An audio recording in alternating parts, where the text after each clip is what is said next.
Hello. We got Dr. Edward Stringham on today. He is a professor of economics and entrepreneurship at Trinity College. He has a new book, Private Governance, Creating Order in Economic and Social Life. He is also the editor of the Journal of Private Enterprise. Edward, welcome. Keith, thanks so much for having me. It's a pleasure to be here. I really appreciate. I saw you on Stossel, and so I feel like I'm almost on par with him. It's pretty nice. You're looking great there. Thank you.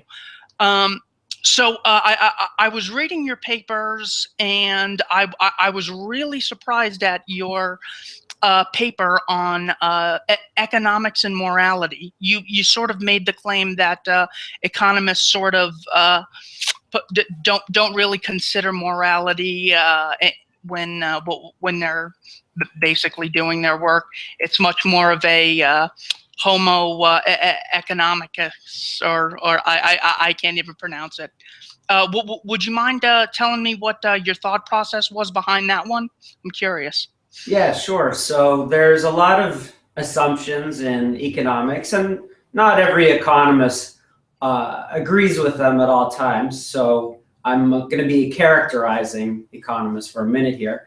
But one of the main assumptions in many economic models is the Homo economicus view of mankind, which basically views humans as individual maximizers who don't really think about other things like morality or what other people think. So there's some major exceptions among mainstream economists, but basically the idea is that people are out to get each other. And what I argue is that actually, if you look at tons of evidence around the world, there's lots of examples of people not killing each other even when they could. So once we introduce the possibility that morality exists, then that can change a lot of our thinking. And some of the normative implications of that is you might not need government rules and regulations peering down our necks all the time, when in many cases people can rely on internal moral constraints. So in regards to people acting morally, I think if we look at any sort of big slaughter in history, or like the terrible things that have happened, it's not like half and half business. Some is government, some are just groups of people. We tend to see governments always committing the most atrocities, acting in the most immoral way. Well, why is that? So I think that morality is something that people can choose to follow sometimes or always, and they can choose not to follow it. And unfortunately, there's many examples in society of people who abandon any type of moral compass. And in certain cases, they go way overboard. So you have private murderers, and then on a very large scale, you've got mass murder through states, including mass murder through wars. And I think an interesting thing about markets is it actually causes people to treat others more morally, because they can view that other person as a potential friend, as a potential collaborator. Whereas when we move towards governmental relationships, things become much more zero-sum games. If somebody gains, another person loses. And that has the potential to create antagonistic relationships. And Friedrich Hayek and Frank Knight have this theory that the people who want to exercise power, the people who want to exert authority over others, are the ones who are going to be attracted to politics. So the fact that we have potentially immoral people there, that's one reason why I think we want to minimize the amount of political authority in our lives. Sure. Yeah. I mean, I can't really think how many people Stalin and Mao would have been able to kill as private citizens. I mean, it certainly couldn't have been in the millions like they did. It's horrific. If you look at the kill rate of government officials is just tremendously depressing compared to even the biggest private mass murderer doesn't kill, they kill 10 or 50 people. That doesn't compare to millions of people that the dictators of the 20th century killed, or even recently in the past couple decades, the United States government has targeted killings abroad, and that's far more than the number of the biggest mass murderers alive today. Sure, and if I could just cite one paper, the kill list that you mentioned is called disposition matrix. That's something that's very important as far as totalitarian states go. Why don't politicians have the incentive to act morally in the way a business would? Well, business has to persuade you to interact with them. The business always has to say to the customer, hello, would you like to do business with me? Would you like to spend your hard-earned dollars with me? They have to say that to their employees, their business partners, their collaborators, their suppliers. So it's all voluntary interaction all the way down. In contrast, we've got quite the exact opposite with political matters. So yes, a couple people voted for the politician, or yes, a couple people supported the politician, but the vast majority of people may have no inkling or no choice in the matter, and they have to live with the repercussions of it, whether they like it or not. So it's contrasting a completely voluntary contractual relationship with one which is completely coercive, or in many cases coercive. Sure. Understanding the government as coercive, understanding history as the story of governments killing their citizenry and going to wars. How is it that people think of anarchy or a society without a state as chaotic, but they see government as this stability? Well, I'm reading War and Peace right now by Tolstoy. I think it's just a brilliant book where he points out the atrocities of war and how government officials basically need to lead people to believe that they're on the side of law and order, and they need to lead people to believe to participate in some of their campaigns. So probably throughout history, since states started emerging, there's always going to be incentives for the government officials to say, I'm here to help, and without me, you are going to be in a very chaotic situation.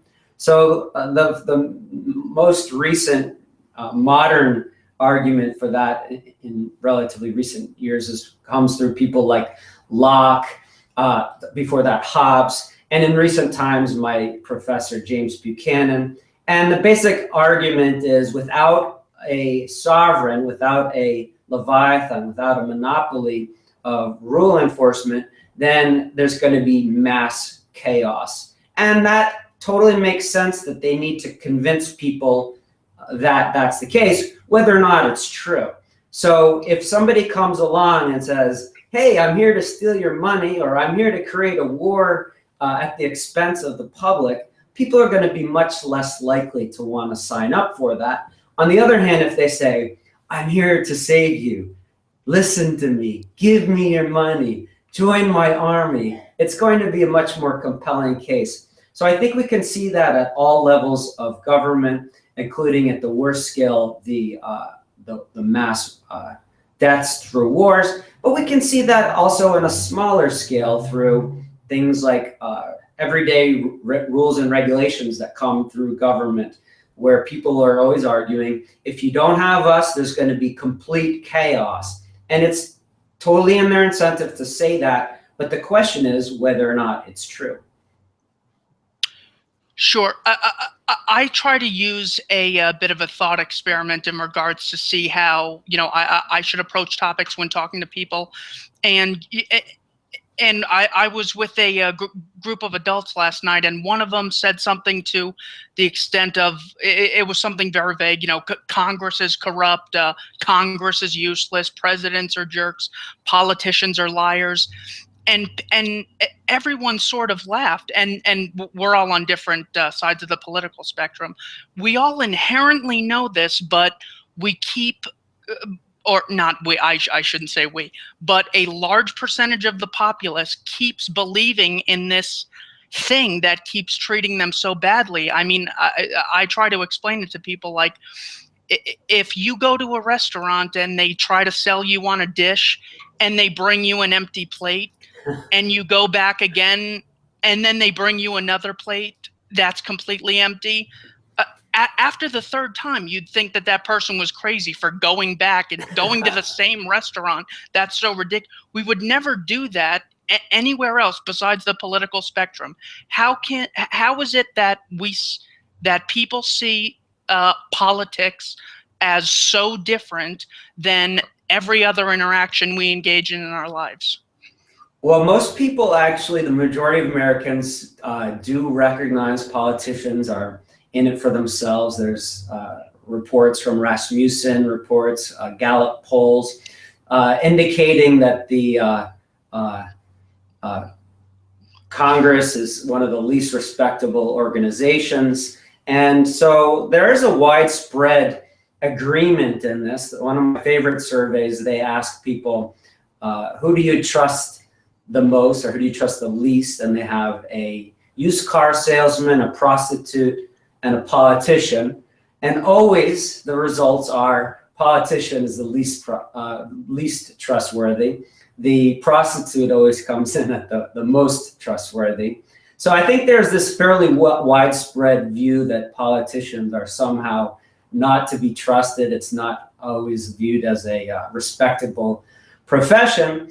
On the other hand, there is a lot of acquiescence where people just kind of go along with it, or kind of maybe just get tricked into going back to that dinner that's serving up the empty plate and billing us for it multiple times.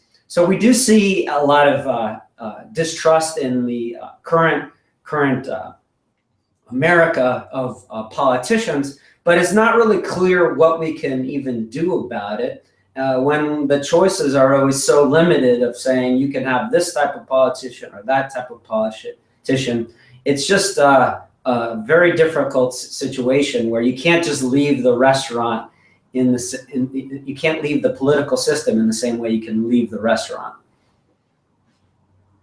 Sure. Yeah, and that's definitely dealing with the economics of incentives as well.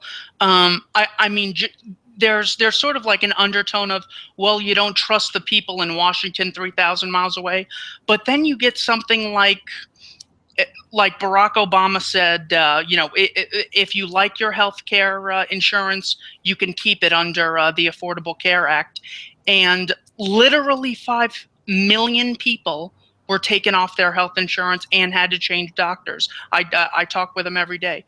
I mean, lies that are so blatant that I guess I just had to share that and get that off my chest. I mean, I'm so shocked. People keep meeting the person in the alley and they jump them every time. They keep going up to the same alley. It is amazing that these statements that they issue are so far-fetched, and I'm going to give you more of everything at lower cost, and all these contradictory promises that sound so perfect. And actually, we can have follow-up data and show that I was lying ahead of time. And then they'll say with a straight face, no, it's true. What I told you was true, and I delivered on it. And it's really fascinating. If you want your plan, you can keep your plan is a great example of that. Oh, I was just kidding about that. They won't even tell you that they knew ahead of time that they were going to Gruber you, to use a term named after an MIT economist who said, yeah, of course we were trying to trick people with that those sets of statements. So it's so clear that they do it time and time again. Or the current president campaigning saying, I'm going to bring the troops back home. And then all of a sudden he gets in office and says, oh, actually, by the way, I was just kidding on that promise. So it's very easy to verify their statements ahead of time and after the fact and see that they are not following through with their promises.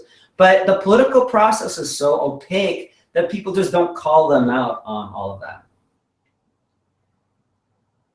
Sure. And just the last thing I'll say on the dishonesty of the syndrome with the state.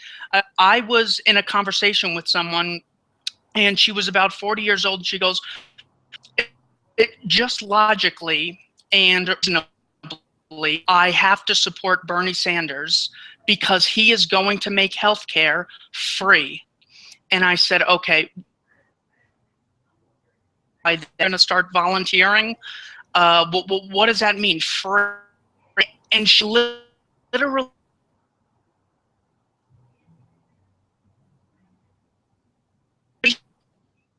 approach cost when dealing with Yeah, I think so many people unfortunately don't understand the most basic economic point about how things are going to cost money, whether or not there's a price tag on them. They are going to cost somebody money. And in the case of free government programs,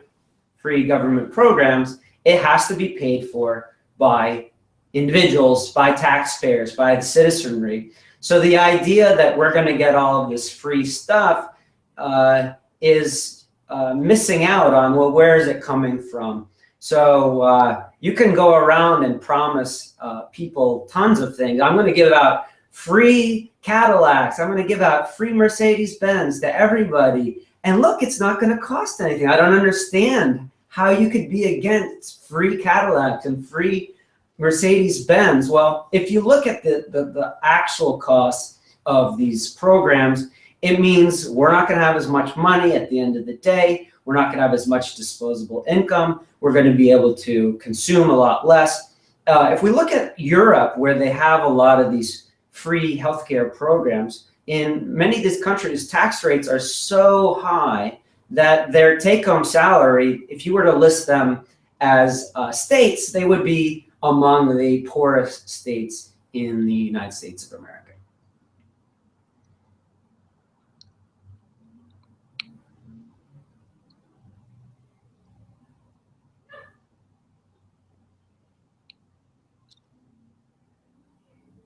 You still there?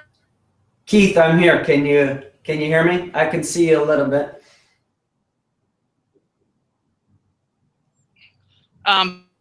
Sorry about that. Can you hear me now? I can see you, and you're looking great.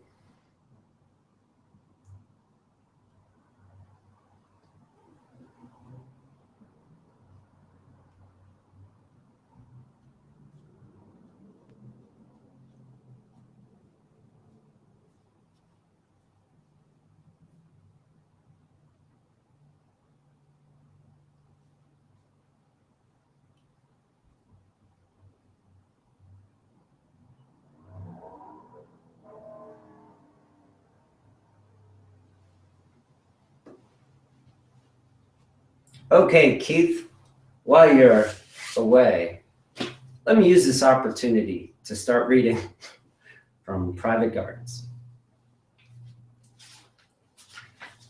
Chapter 1. No, I'm just kidding. But if you're still here, and if anybody's still with me, I do have this new book out with Oxford University Press. It's called Private Governance, Creating Order in Economic and Social Life.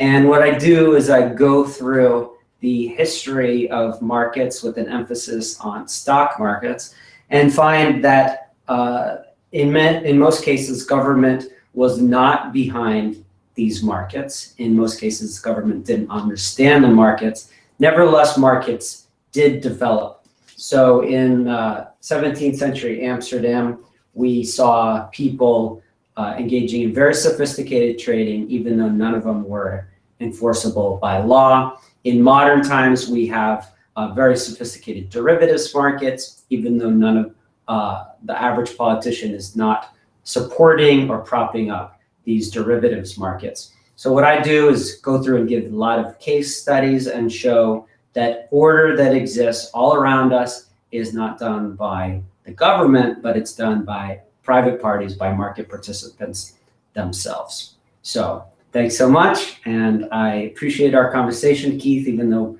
we got cut off there, I will look forward to chatting with you soon. Most productive conversations that libertarians can have with each other is dealing with sort of the big barriers that usually come up in conversation. So why do you think that a poor person, someone who might be a little left-leaning in their ideology, why should they value libertarianism? Well, I think that the United States historically was founded on the idea of giving the American dream to people, as many people as possible. Unfortunately, it did historically was deprived for large groups of people, and we need to not cherish the past so much in those aspects, but still look to the good aspects of what this country was founded on, the idea of liberty, life, property, the pursuit of happiness, things like that. So once we can give liberty to all people, I think that especially people from low-income groups have the most to benefit from a free society. So in a society where government controls large swaths of the economy, there's actually less opportunities for people to get ahead. There's less opportunities to make the most out of their lives. In many cases, those are the most class-based societies where the government is picking winners and losers, and unless you're very politically connected, then in many cases, the poor people have much fewer opportunities. So I think that the idea of liberty is good for all income groups. The Economic Freedom of the World Index, done out of Fraser Institute by Robert Lawson and Jim Gwartney and Josh Hall, shows that countries with more economic freedom have not only higher levels of income for all overall on average, but for the lowest income groups. There's actually relatively equal shares of the pie among high economic freedom countries, low economic freedom countries.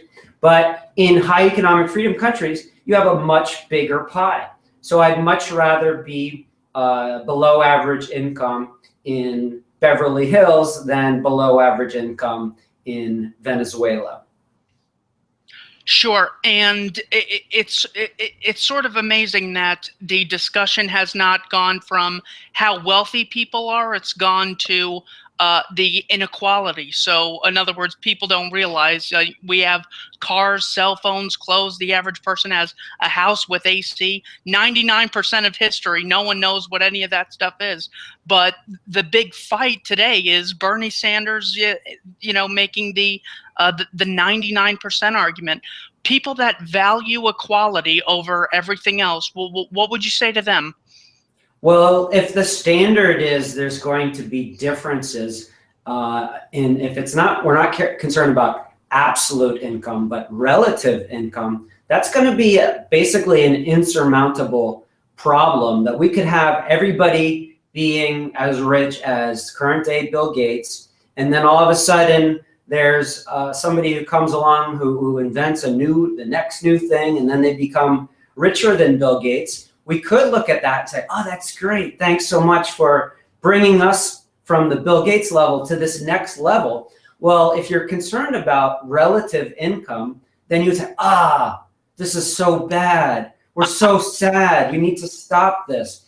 So for me, when I see Bill Gates or Steve Jobs or Zuckerberg or any of these people creating a new product, I don't get jealous at them. I don't think we should be saying we should be envious of them. We should be thanking these people and saying, wow, you have enriched all of our lives by bringing us Windows or Apple or the iPhone or Facebook. They've made all of us better off, and that's great. They've also made themselves tremendously better off and a lot more money. So yes, there's going to be increases in inequality if Bill Gates comes out of nowhere, but that's not the standard I think we should be looking at. If we really were concerned about complete income equality, we should be thinking about moving to caveman days, to cave people days, where everybody lived in the cave and everybody earned an income of 0, and there's no differences of income.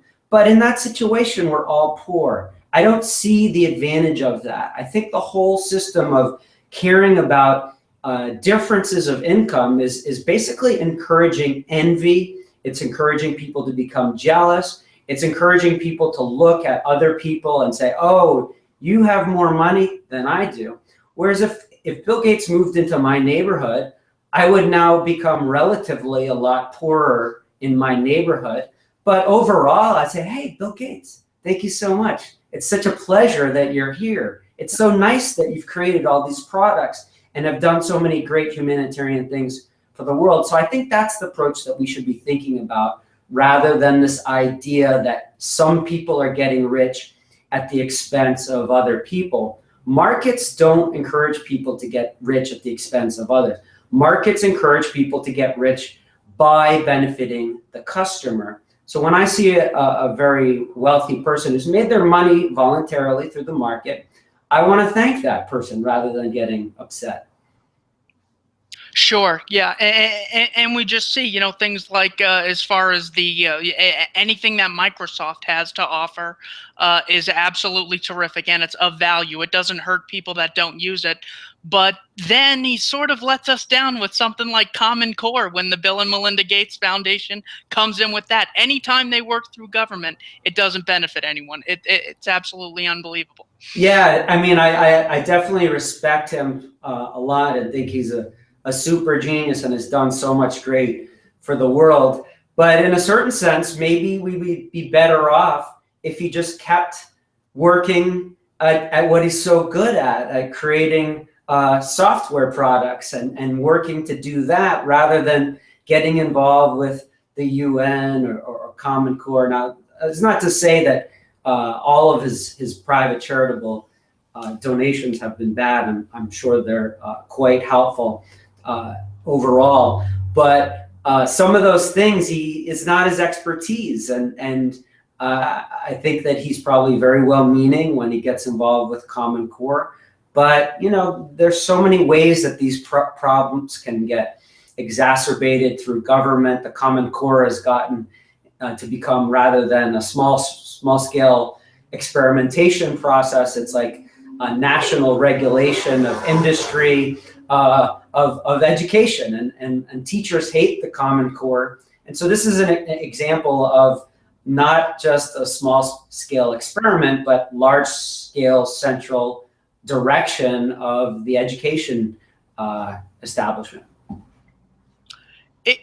It's very unfortunate when I sort of have conversations with someone and they will make a claim that could be sort of factually rebutted or something that you can logically think out. I think one of the hardest thing, or one of the biggest barriers libertarians, anarchists, voluntarists have to overcome is the reality that the person that you're talking to might be very dependent on the state. I talk to a lot of teachers, and there's really like no getting around. They will keep changing what they're saying because that's their job. How can we effectively communicate to people who aren't really looking to be swayed by facts when they have so much invested in keeping the state with the amount of power it currently has? Well, Brian Kaplan, my former professor and sometimes co-author whom I love, he wrote this book on the myth of the rational voter. And what he points out is there are some people who vote with their pocketbook, they vote with their wallet, but he finds overall there's actually a lot less of that than we would predict, that you see people of different political persuasions at all levels of income levels. And so in a certain sense, that's actually shows people are willing to a little bit step outside of their own personal self-interest when they're thinking about things politically. On the other hand, you're right, there are certain people who just have a position and they're going to defend that position facts be damned, logic be damned. And unfortunately, there's going to be certain people who are just have their minds made up, and that's just something that is will always be a problem. On the other hand, for the people who are open to ideas, open to logic, open to empirical arguments, to show them that says, all right now, suppose we're living in the Soviet Union and everybody's employed by the government, including at the school. Right now, everybody's working for the government. If you move away from a governmentally controlled system, it doesn't mean that nobody's going to be employed once we privatize these things in the Soviet Union. In fact, you've got a lot more economic activity in post-Soviet economies compared to during the Soviet economy. So I think really that would be the key to show to somebody that a market-based system doesn't mean there's not going to be any schools under a free market. We need to show that there's going to be options. In fact, the United States has a lot more private colleges than most countries. And so to just point out, look, just because it's private doesn't mean there's not going to be something out there. In fact, I would argue that United States higher education, albeit imperfect, is much better than other countries' education where the government is in control of it. So if you give me a chance to work in a country where government's in control of all resources, including higher education, versus working in a private college, I'm much happier to work for the private college. So I think that's the real thing that we need to start thinking about, rather than being so myopic about just preserving the status quo. Sure. This might be, or maybe the answer to this sort of lies in economics. I feel like a lot of political discussions usually end with the person saying, well, you know, we need to get informed. We need to sort of keep reading. Well, the presidential debates we're going to watch those, and that's how we're going to move forward. But I sort of see that people don't know anything about how a watch is made, but we have great watches. We don't know anything about cars on average, but we have great cars. Few people know how to fly a plane, but we have great planes and great pilots. So why is it that ignorance in the political spectrum is so much more dangerous than ignorance that allows us to get an iPhone and not really know how it works? Why is it so much safer in the market rather than in the hands of politicians? Well, the great part about markets that you mentioned is it allows people to specialize in what they're good at, and we can then delegate the creation of the phone, the creation of the car, the creation of the airplane to people who are really good at it. And even from the consumer point of view, you might not need to know every single thing about the product, but you could maybe ask your friend who has done some research, or you could do a little bit of reading to figure out, oh, here's what Consumer Reports says about this car, or check out the reviews of the latest technology online. So people have an incentive in the private sector to be relatively informed.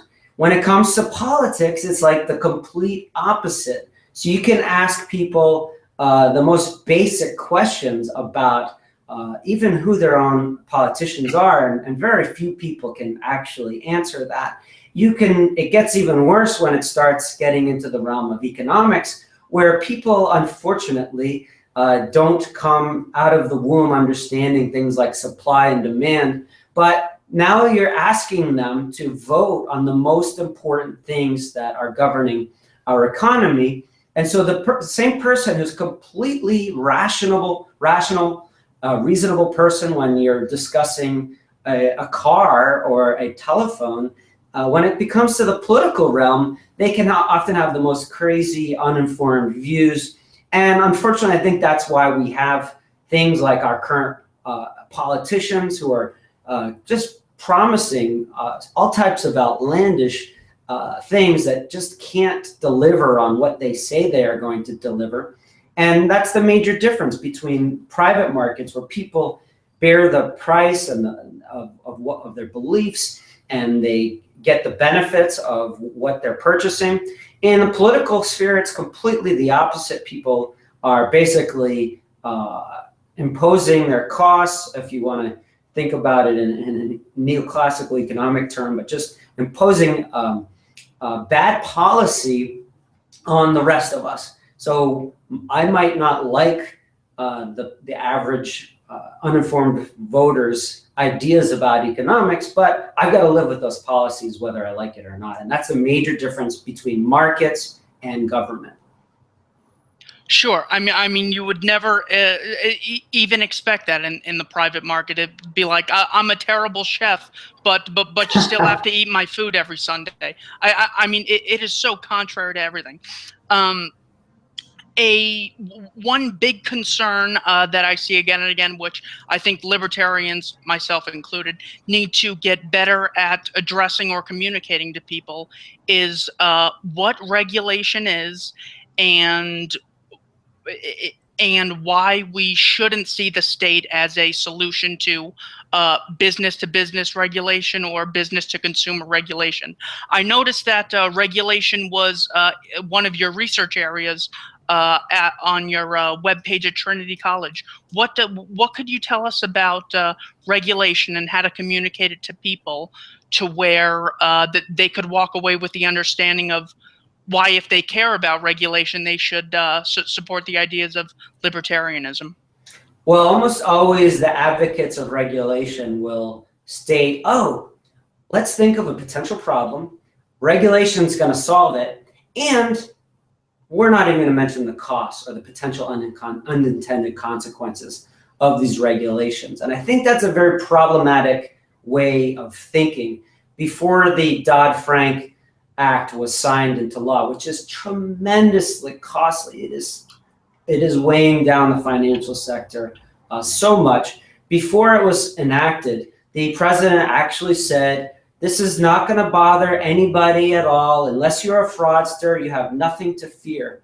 Well, if you talk with people who are actually having to deal with these regulations, it's so burdensome.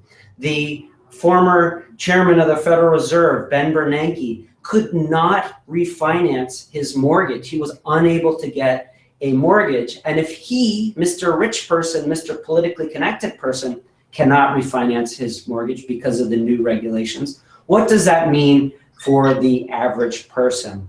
So when I got a mortgage a few years ago, I was unbelievably blown away by the amount of hoops that you have to jump through. And that's what people miss, the cost of government regulations.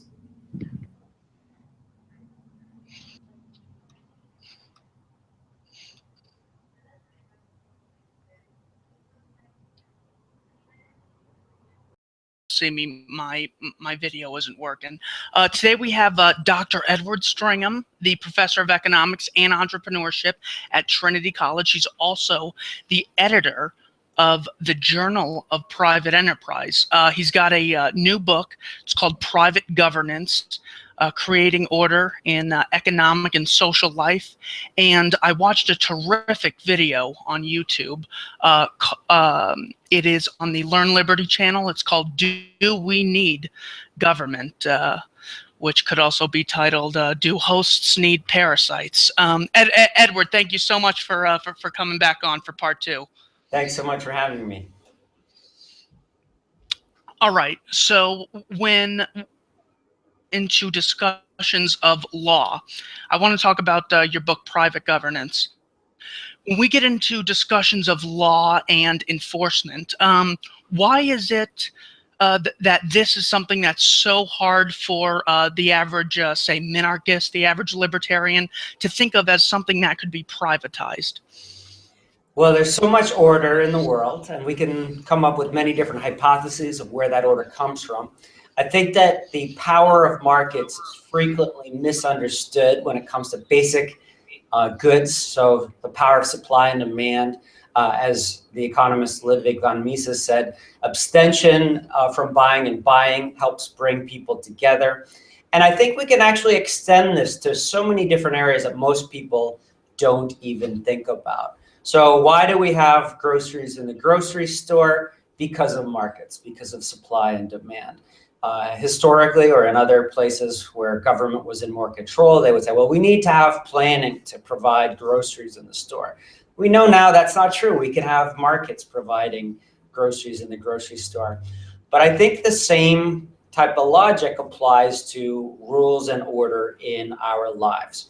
So we can have our credit cards assuring payment for the grocery store. We can have various electronic payment systems helping us conduct commerce. We can have stock exchanges helping bring buyers and sellers together and assuring that the buyers get what they paid for and the sellers get what they are owed. And this can be done privately. So the idea that government underpins economic exchange is an assumption. It's a widely held assumption, but I think it's one that we can question. And when I look out in the world and I look at all the order that exists, especially in tremendously complex financial markets, especially in complicated online commerce relationships, I don't think we can say, oh, government is creating rules and order that are making these markets possible. Instead, I think it's actually markets, private parties that are creating the conditions to underpin economic exchange. And I call that private governance in my book with Oxford University Press. It focuses on the private rules and regulations that underpin economic exchange. So one terrific thing that I love about Dr. Stringham's work is it's very eye-opening. I was thinking of if an immigrant were to come up to me and say, hey, I just got here, I'm new to the country, what are the laws in the country? What would I say? I wouldn't, start listing off all the laws I've read. It's a much more spontaneous, much more. It's not that legislation makes it possible for people to interact, and this is something that's so highlighted in his work that I really wanted to have him on. Professor Stringham, I get a lot of response from people who are very afraid of, say, well, if people are just in it for the money, it's less that there's less morality within the situation. In other words, let's say fire departments only come to my house because I pay them. What if I'm not a customer? Are they going to let my house burn down? How would you deal with the type of thinking behind such objections like those? Well, there's, I would say, two main views of the world. One I'll call the legal centralist world view. That term was coined by Galanter and made famous by Robert Ellickson, Oliver Williamson, who won the Nobel Prize a few years ago. And legal centralism basically says order that exists is because of the law. So whenever you observe order, it has to be because of law. And if you want more order, we need more laws, we need more regulations. I'm going to contrast that view with what I'll just call more of a broadly economic view, one that looks and appreciates at market forces and things like private governance, which shows that people can get along independent of what the law says. So if you look in the books, there's millions of statutes around the world. There's thousands and thousands of new pages of regulations added every year. And even people within a particular industry just don't have time to go through all of them. So the idea that the average person is aware of these hundreds of thousands of pages of regulation is something very foreign to common sense. So there's one view is, okay, you have got these big sets of rules and regulations, that creates order. The alternative is to say, no, actually these things come about so you can, for example, interact with an immigrant, people from all over the world. In many cases, people just step foot in the country and you can do business with them. They can figure out the basic conditions of market. And a market is basically people providing mutually beneficial exchange. So the idea that you need rules and regulations to do everything, the idea that markets can't do everything, I think we should question that. About things like fire departments and certain basic things, we have this assumption oftentimes that, oh, well, government sometimes doesn't, so therefore government always has to do that. I think we want to kind of just take a step back and say, well, is that always the case? Historically, there have been plenty of examples of for-profit fire brigades.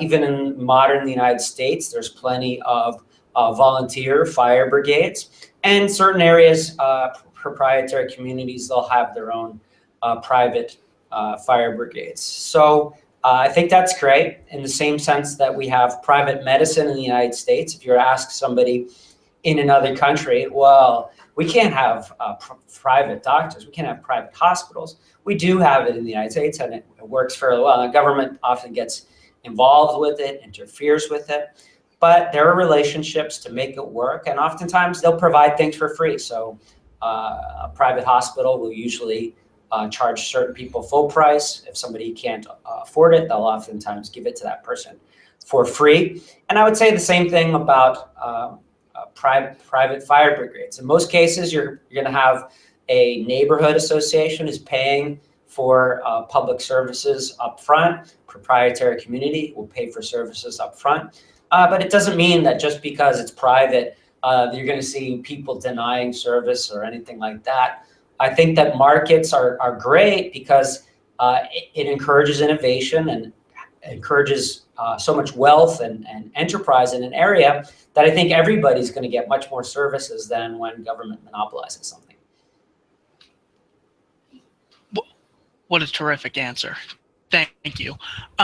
So one of my heroes, a woman who escaped one of the greatest murderous regimes ever, Soviet Russia under Stalin, Ayn Rand. She was very libertarian, very I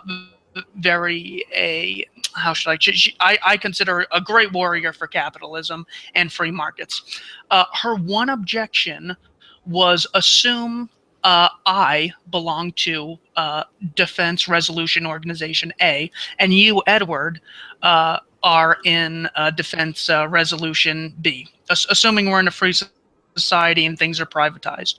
Her fear was that what might arise, let's say, I get invited to the Mont Pelerin Society, my dream, and we have a fight over, which chair to get or who gets to speak first. What indicators do we have that should give us some assurance that when those situations arise, terrible war and violence won't be the result? So I'm a big fan of Ayn Rand. I think a lot of her stuff is great. And one small area I might disagree with is on this question. So in Atlas Shrugged, they have this private city, call it private community called Galt's Gulch. And the businessmen go there, the productive people go there, and it is independent of the United States government's laws, and things work fairly well. So even in her own system, now granted she is a fiction writer here, that it worked quite well. Now she then questions whether it can work in modern day society. And I think there's plenty of examples. She comes up with this kind of science fiction style set of worries. And she says, well, what would happen here? How do they do that here? If two people interacted from different governments. And I'd like to just point out that this is an extremely common problem, but not a problem.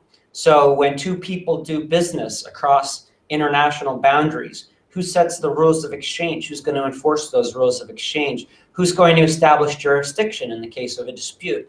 Well, these things happen every single day. You can't be a business, American business, and expect to establish jurisdiction in court abroad if your counterparty defaults on you. It's just not practical from a cost point of view. Even from a justice point of view, there's just nothing you can do about it. So people do transact across political boundaries all the time. People interact with people on the street who are from different countries all the time. So the idea that you need to be from one political jurisdiction to interact, I think that's just empirically false. The example I'd like to give is, suppose two sports teams, one sports team called the Boston Red Sox decides to play the Toronto Blue Jays. What government is going to create and enforce the rules? How are they going to decide whether something's a strike when the Boston Red Sox rely on the United States government and the Toronto Blue Jays rely on the Canadian government to decide what's a strike? Well, just by asking that question, I think it shows the kind of misleading way she sets up the problem. In this case, you have a private arbitrator. The Major League Baseball has umpires, and you hire these people to say, here's what a strike is, here's what the consequences of the rules are, we're going to enforce the rules. And it's quite the same in business. Most parties have the opportunity ahead of time when they're signing a contract to sign an arbitration clause if they desire. In many cases, you don't even need it because contracts can be self-enforcing even without having an arbitrator. But if you think that you need a third party to arbitrate a dispute, you can put that in the arbitration clause. So people could say, even if they're not from England, two countries, they could say, well, let's just use the laws of England here and let's hire this set of third-party arbitrators who are going to enforce these rules. So we see these types of problems all over, not just once, like every single day we see these problems, but they're not problems. They're solved privately through markets. One consistent concern I see with people on the left and right is, well, we need some regulation. Okay, even Barack Obama said in his, President Obama said in his last State of the Union address, there are some regulations that are outdated. And I'm still waiting for him to name which one he was talking about. But apparently there's some. Why should we assume that in a free society we would have a I don't know if regulation is such a loaded word. Why should people in favor of regulation support a stateless society? And what can we learn from the London Stock Exchange? Well, I think regulations can be fine, but when they're fine, when they're good, people can voluntarily opt into them. And my research focuses on the history of stock markets, specifically things like the London Stock Exchange, where people have historically opted into these self-policing clubs, these self-regulating organizations. So during the early days of the stock market, you had all types of people. Some of them were great, some of them were unscrupulous, and people weren't sure who they were dealing with. So some of the more reputable stockbrokers got together and they started to create private clubs to create and enforce rules.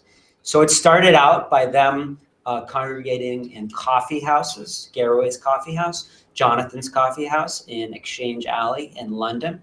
And over the time, they started to say, well, let's have some rules. So if you default on a contract, whether intentionally or unintentionally, someone might go bankrupt, they would put your name on a blackboard. And they wouldn't let you trade unless you made good with your debts. And over time, they said, well, let's now start excluding these people from this club formally. So they transformed Jonathan's Coffee House into a private club, which they then referred to as New Jonathan's. Eventually, it became the Stock Subscription Room, and then eventually it became known as the Stock Exchange, now known as the London Stock Exchange. And they adopted as their motto, my word is my bond. So you could deal with people if you want on the street, or if you want to opt into this more privately regulated club, the London Stock Exchange, you can have more assurances. Similar history with New York. New York people were trading on the curb, so curb brokers eventually became the American Stock Exchange. But if you wanted to have more assurances, you could become a member of the New York Stock Exchange. New York Stock Exchange, if you want to be listed on their main list of stocks, companies had to comply with all sorts of rules and regulations, disclosure requirements, accounting requirements. So people can get assurances, but if they're so beneficial, you can opt into them voluntarily. So the idea that regulation can be beneficial, I agree with, but to the extent it's beneficial, it's especially easy and obvious that private parties are going to want to try and figure out how to provide these. And the history of stock markets are great examples of this, but there's plenty of them out there. And I talk a lot about them in my book, Private Governance.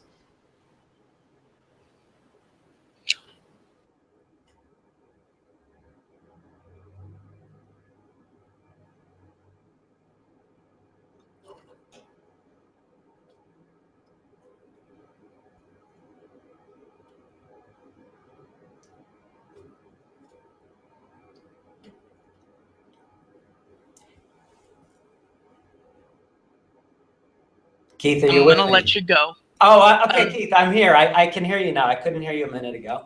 Okay. So thank you so much. Did you have any questions since I missed you for a second ago? You know what? One final question that I wanted to get to was at the end of every conversation, almost without exception, people will say to me, "Look, all right, here's the deal. You're a good guy. I'm a good guy. It's other guys that I'm worried about, and that's why we need a state." I'd like to, if you could finagle that into a closing statement for our viewers, I'd really appreciate it. So I think that when people are reliable and people follow through with their word, that really makes markets much better. It lowers the transaction costs, requirements on third-party enforcement, whether public or private. So I think that the vast majority of human interaction takes place without a hitch, because most people do care about things like morality, things like their reputation. And I think that underpins a very high percentage of economic exchange. It is true, however, that certain people will go back on their word. The potential for fraud is always present. And I think in those cases, we do need to worry about post-contractual opportunism. People may be cheating. And in those cases, that's exactly where we need private governance. Because when people are unreliable, the worst thing we can do is create a monopoly state, a set of monopoly rules and regulations that say, hey, we're going to deal with all these problems. Or in many cases, the people who have the worst problems get in charge of those institutions. The advantage of private markets, of private rules and regulations, of private governance is you get to opt into a system with people that you can trust. You get to opt into a system where people can come up with various ways of dealing with problems, come up with all types of ways of dealing with problems that government cannot discover. So to the extent that people are good, I think that's a great argument for having complete laissez-faire. To the extent that there's imperfections in human nature or among certain humans, I think that's also an even more stronger argument for private rules and regulations rather than having government control things. Let the market decide and let markets work. Thank you so much.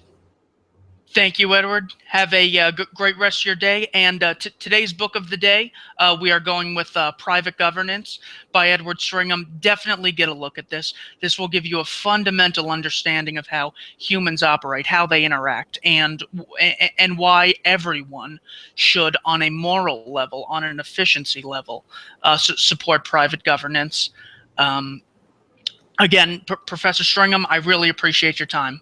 Keith, thanks so much for having me. Take care.